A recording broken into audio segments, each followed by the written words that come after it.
এই দেখুন বন্ধুরা, কি শাক নিয়ে চলে এসেছি আজকে। সজনে শাক।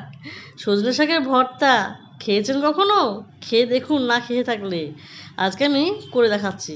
তো শাকগুলোকে আমি কেটে ধুয়ে পরিষ্কার করে নিলাম।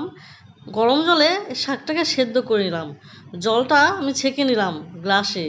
ছেঁকে আমি জলটাকেও খেয়ে নিলাম। জলটা কিন্তু ফেলবেন না, খুব উপকারী এই জলটা। এবারে কড়াইতে সর্ষের তেল দিয়ে আমি দুটো শুকনো লঙ্কা ও 4-5টা রসুন থেতো করে ভেজে নিলাম তেলে। এবার সেই তেল সমেত আমি তুলে নিলাম পেঁয়াজ কুচির মধ্যে, কাঁচা পেঁয়াজ কুচি মধ্যে দিয়ে ভালো করে চটকে চটকে লবণ দিয়ে মেখে নিলাম। শাকগুলোকে দিয়েও মেখে নিলাম, নিয়ে রেডি শাক ভর্তা।